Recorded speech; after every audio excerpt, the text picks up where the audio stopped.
Hello, first graders.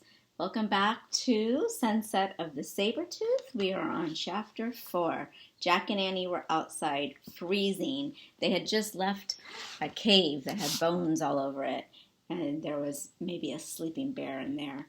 So now they found another cave, and it looks like it could be a cozier cave. So let's find out. Cave Kids. Jack and Annie crept to the cave and peeked inside. A small flame danced from a bed of glowing coals. Near the fire were knives, axes, and hollowed-out stones. Animal skins were neatly stacked against the wall. "People must live here," said Annie. "Maybe it's the home of the Cro-Magnons we saw," said Jack, looking around. "Let's go inside and get warm," said Annie. Jack and Annie moved quickly to the fire and warmed their hands. Their shadows danced on the stone walls. Jack pulled out his Ice Age book. He found a picture of a cave. He read, "Cro-Magnons made many things from animals, plants, and stone. They made flute-like musical instruments from mammoth bones. They made ropes by braiding plant fibers. They made axes and knives from stone." Jack pulled out his notebook and pencil. He started a list. Here's his list he's starting. And it looks like maybe they're trying on some of those clothes. Cro-Magnons made bone flutes, plant ropes, stone axes, and knives. "Ta-da!" said Annie. Jack looked up. Annie was wearing a coat. It had a hood and long sleeves. It went all the way down to her sneakers. "Where did you get that?" said Jack. "From that pile of furry skin," said Annie, pointing. "These must be their clothes. Maybe they're being mended." She picked up another coat and handed it to Jack.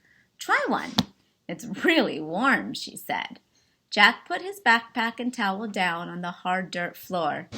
He slipped on the coat. Those do look really cozy.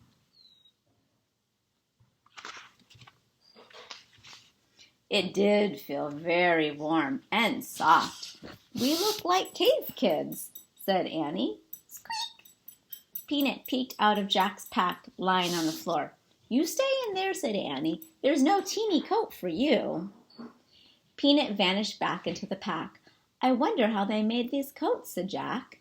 He turned the pages in the book until he found a picture of Cro-Magnon women sewing. He read, "Cro-Magnons scraped the reindeer skins with flint rocks to make them soft. They used bone needles to sew the skins together for clothing." Jack added to his list, "Reindeer skin clothes." "I hope the cave people won't mind if we borrow their coats," said Jack. "Maybe we should give them our towels," said Annie, "to thank them." "Good idea. And my goggles, too," said Annie. They left their gifts on top of the rest of the animal skins. "Let's explore the cave before they come home," said Jack. "It's too dark in the back," said Annie. "We won't be able to see anything." "I'll find out how Cro-Magnons saw in the dark," said Jack. He opened the Ice Age book. He found a picture of cave people holding odd-looking lamps. He read aloud to Annie. "Cro-Magnons made stone lamps. They hollowed out a rock, filled it with animal fat, then burned a wick made from moss." "There," said Annie. She pointed to 2 stones near the fire. In the hollow of each was gooey white stuff and a pile of moss. "We have to be careful," said Jack. He picked up one stone. It was smaller than a soup bowl, but much heavier. Jack held the stone close to the fire and lit the pieces of moss. He lit another lamp and gave it to Annie. "Carry it with 2 hands," he said. "I know," she said. Jack tucked the book under his arm. He and Annie carried their stone lamps to the back of the cave. "Hey, I wonder where this goes," said Annie. She held her lamp up to an opening in the wall. "I'll check in the book," said Jack. He put down his lamp and flipped through the Ice Age book. "I think it's a tunnel," she said. "Be right back." "Wait a second," said Jack. Too late. She had squeezed into the opening and was gone. "Oh, brother," said Jack, sighing. He closed his book and peeked into the opening. "Come back here," he said. "No, you come here," said Annie.